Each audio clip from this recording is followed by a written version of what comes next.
Right, ఈ క్లాస్లో recreation and leisure management గురించి డిస్కస్ చేద్దాం. ఒకసారి చూడండి, రిక్రియేషన్ అండ్ లీజర్ మేనేజ్మెంట్.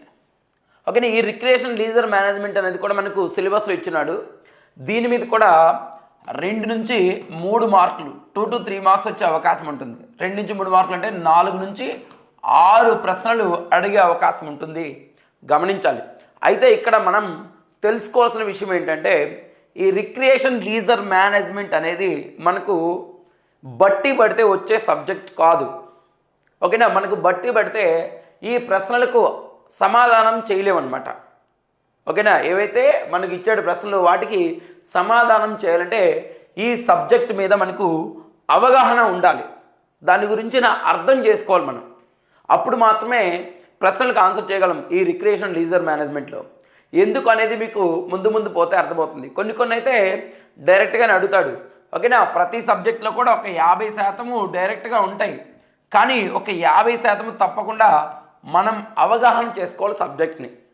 ఓకేనా, అర్థం చేసుకున్నప్పుడు మాత్రమే ఆన్సర్ చేయగలం అనమాట.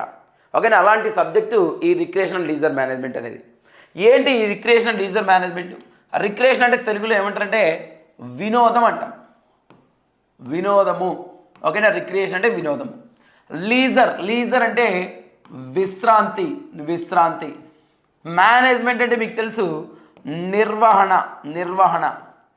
చూడు, రిక్రియేషన్ అంటే వినోదము, లీజర్ అంటే విశ్రాంతి, మేనేజ్మెంటే నిర్వహణ.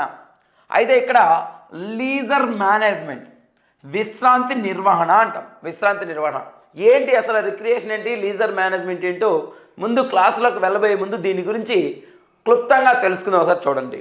ఓకేనా, రిక్రియేషన్ అంటే వినోదం అంటే ఏంటంటే ఒక వ్యక్తి స్వచ్ఛందంగా తనకు ఇష్టమైన లేదా తనకు నచ్చిన కార్యక్రమాల్లో పాల్గొని సంతోషంగా ఉండడానికి చేయు కార్యక్రమాలు ఏవైతే ఉన్నాయో వాటినే ఈ వినోదం అంటాం. ఓకేనా, ఒక వ్యక్తి స్వచ్ఛందంగా సంతోషము కొరకు చేయు కార్యక్రమాలు, ఓకేనా, పాల్గొనే కార్యక్రమాలు ఏవైతే ఉన్నాయో వాటిని ఏమంటారంటే వినోదము, రిక్రియేషన్ అంటారు, గమనించాలి. ఓకేనా, ఒక వ్యక్తి ఏం చేస్తాడు, స్వచ్ఛందంగా పాల్గొంటాడు. దేనికోసము స్వచ్ఛందంగా మీన్స్ వాలంటీర్గా, ఎవరి యొక్క ఫోర్స్ లేకుండా స్వచ్ఛందంగా పాల్గొంటాడు. తనకి ఇష్టం ఆ యాక్టివిటీలో పాల్గొంటాం. ఓకేనా, దేనికోసం అంటే సంతోషం కొరకు, ఓకేనా, ఆనందం కొరకు, ఉత్సాహం కొరకు, ఉల్లాసం కొరకు తను ఏ కార్యక్రమమైనా పాల్గొంటే దాన్ని ఏమంటారంటే రిక్రియేషన్ అంటాం. ఓకేనా, వినోదం అంటారు, గమనించాలి. మరి లీజర్ అంటే ఏంటంటే విశ్రాంతి అని అర్థం. విశ్రాంతి, లీజర్ అంటే మనకు ఖాళీ సమయం కాదు. లీజర్ అంటే విశ్రాంతి మీన్స్ ఖాళీ సమయం కాదు. ఏవైతే మనకు మన యొక్క విధులు నిర్వహించిన తర్వాత మిగిలి ఉన్న సమయం, దట్ ఈజ్ సర్ప్లస్ టైం అంటాం. ఓకేనా, సర్ప్లస్ అంటే మిగిలి ఉన్న సమయం. అర్థమైందా? మనకు ఎలాంటి విధులు లేకుండా, అంటే మనం విధులన్నీ పూర్తి చేసిన తర్వాత లేదా మన పనులన్నీ పూర్తి చేసిన తర్వాత ఏవైతే మనకు మిగిలి ఉందో సమయం, మిగిలి ఉన్న సమయం, దాన్నే ఏమంటారంటే లీజర్ అంటారు, గమనించాలి. ఓకేనా, లీజర్ అంటే ఏంటి, ఖాళీ సమయమా లేదా విరామ సమయమా లేదా విశ్రాంతి సమయమా లేదా పని చేసిన తర్వాత మిగిలి ఉన్న సమయమా, ఇలాంటి ప్రశ్నలు అడుగుతాడు. ఓకేనా, కాబట్టి లీజర్ అంటే ఏంటంటే మనకి ఎలాంటి బాధ్యతలు లేకుండా లేదా బాధ్యతలన్నీ పూర్తి అయిపోయిన తర్వాత మనకు ఖాళీగా ఉన్న సమయం, లేదా మన విధులు ఉంటాయి, విధులన్నీ పూర్తి అయిన తర్వాత, లేదా మన పనులు ఉంటాయి, పనులన్నీ పూర్తి చేసుకున్న తర్వాత మిగిలి ఉన్న సమయం. ఓకేనా, ఏదైతే మనకు రిమైనింగ్ టైం ఉంటుందో, సర్ప్లస్ టైం ఏది ఉందో దాన్ని ఏమంటారంటే లీజర్ అంటారు. ఆ లీజర్ విశ్రాంతిని మనం ఎలా నిర్వహించుకోవాలి? మేనేజ్మెంట్ అంటే ఏంటి మీకు చెప్పాను, నిర్వహణ అని. అంటే మనకున్న సమయాన్ని, మనకున్న విశ్రాంతి సమయాన్ని ఎంత సమర్థవంతంగా నిర్వహించుకోవాలి, ఓకేనా, ఎంత ప్రభావవంతంగా నిర్వహించుకోవాలి. అంటే ఆ ఏదైతే మిగిలి ఉన్న సమయం ఏదైతే ఉందో, ఆ విశ్రాంతి సమయం ఏదైతే ఉందో దాన్ని ఎలా ఉపయోగించుకొని మన యొక్క ఏవైతే మనం కోల్పోయామో, అంటే మనం ఏదైనా ఒక వర్క్ చేసినప్పుడు మనకు బాగా ఒత్తిడికి లోనవుతాం. ఆ వర్క్ అలాగే చేసుకుంటూ పోయామనుకో మన యొక్క క్రియేటివిటీ థింకింగ్ అనేది పోతుంది, సృజనాత్మక ఆలోచన విధానం పోతుంది, కొత్తగా ఆలోచించే విధానం పోతుంది, ఆలోచన శక్తి తగ్గిపోతుంది. కాబట్టి దాన్ని మళ్ళీ తిరిగి పొందాలంటే ఆ మిగిలి ఉన్న సమయం ఏదైతే విశ్రాంతి సమయం అయితే ఉందో దాన్ని ఎంత సమర్థవంతంగా ఉపయోగించుకోవాలో చెప్పేదే లీజర్ మేనేజ్మెంట్. ఆ ఏదైతే విశ్రాంతి సమయంలో మనం ఏదైతే తిరిగి పొందడం కోసం, అంటే మనం కోల్పోయాం శక్తి, లేదా కోల్పోయాం సృజనాత్మకత, లేదా మనం స్ట్రెస్కి లోనయ్యాం, ఒత్తిడికి లోనయ్యాం, దాన్ని మరలా తిరిగి పొందాలి. మనం మునుపటికి రావాలి. అంటే మన మనసు ఏదైతే ఉందో, లేదా మన శరీరం ఏదైతే ఉందో, అలసిపోయిన శరీరం, అలసిపోయిన మనసును మళ్ళీ యథాస్థితికి తీసుకురావడానికి మనం ఏవైతే కార్యక్రమాల్లో పాల్గొంటున్నామో దాన్ని ఏమంటారంటే రీక్రియేషన్ అంటాం. అర్థమైందా? ఈ విశ్రాంతి సమయంలో మనం ఏవైతే కార్యక్రమాలు చేస్తామో వాటిని ఏమంటారంటే వినోదం అంటారు, గమనించుకోవాలి.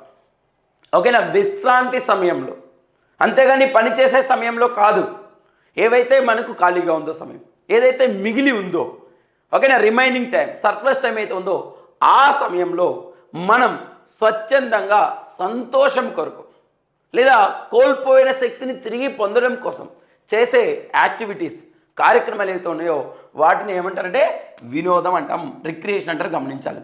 అర్థమైంది కదా? రిక్రియేషన్కి లీజర్కు రెండిటికి సంబంధం ఉంది. ఎందుకంటే మనం విశ్రాంతి సమయంలో చేసే యాక్టివిటీస్నే రిక్రియేషన్ యాక్టివిటీస్ అంటారు, గమనించుకోవాలి. అర్థమైంది కదా? ఇక్కడే మీకు రిక్రియేషన్ అంటే ఏంటంటే ఒక వ్యక్తి స్వచ్ఛందంగా సంతోషము కొరకు చేయు కార్యక్రమాలే రిక్రియేషన్. మరి ఏ సమయంలో చేస్తాడు అంటే విశ్రాంతి సమయంలో. విశ్రాంతి సమయం అంటే తన యొక్క బాధ్యతలు అయిపోయిన తర్వాత మిగిలి ఉన్న సమయం, లేదా తన యొక్క విధులు అయిపోయిన తర్వాత మిగిలి ఉన్న సమయం, లేదా తన యొక్క పనులు అయిపోయిన తర్వాత మిగిలి ఉన్న సమయం. ఓకేనా? ఈ సమయంలో చేసే కార్యక్రమాలనే ఏమంటారు రిక్రియేషన్ యాక్టివిటీస్ అంటాం. ఓకేనా? ఆ లీజర్ టైంను మనం ఎంత సమర్థవంతంగా నిర్వహించుకోవాలి, లేదా ఆ మిగిలి ఉన్న సమయాన్ని ఎంత ప్రభావవంతంగా మనం ఉపయోగించుకోవాలని చెప్పేదే లీజర్ మేనేజ్మెంట్, గుర్తుపెట్టుకోవాలి. ఓకేనా? Very very important recreation, leisure management topic. ఇవి అర్థమైతే లోపలికి వెళ్ళాక ఇంకా నీట్గా అర్థమవుతాయి. కాబట్టి వీటి గురించి మినిమం అవగాహన చేసుకోవాలి, అర్థం చేసుకోవాల్సిన ఏంటి రిక్రియేషన్. ఓకే, రిక్రియేషన్ అంటే ఒక వ్యక్తి తన యొక్క పని చేసే సమయంలో చేసే కృత్యాలా కాదు, ఒక వ్యక్తి ఖాళీగా ఉన్న సమయంలో చేసే కృత్యాలా అది కూడా కాదు. ఎందుకు కాదు అంటే ఒక వ్యక్తి ఏదైతే తన విధులు అన్నీ పూర్తి చేసుకున్న తర్వాత మిగిలి ఉన్న సమయంలో చేసే కార్యక్రమాలనే రిక్రియేషన్ యాక్టివిటీస్ అంటారు, గమనించుకోవాలి. ఓకేనా? అంతా ఉంది. కాబట్టి మీరు బిట్టు ఆలోచించి ఆన్సర్ చేయాలి. ఓకేనా? ఎందుకంటే 4 ఆప్షన్లు ఒకేలా కనబడతాయి ఇక్కడ. కాబట్టి అది ఏది 100% కరెక్ట్ ఆన్సరో దాన్ని మనం చూజ్ చేసుకోవాలి. దాన్ని మనం చూజ్ చేసుకోవాలంటే సబ్జెక్ట్ మీకు అర్థం కావాలి, అవగాహన కావాలి. అప్పుడు మాత్రమే మనం ఆన్సర్ చేయగలం. కాబట్టి అర్థం చేసుకోవడానికి ప్రయత్నం చేయండి. రైట్, క్లాస్లోకి వెళ్ళబోయే ముందు ఒకసారి సిలబస్ ఏముందో సిలబస్ గురించి డిస్కస్ చేద్దాం. సార్ చూడండి, సిలబస్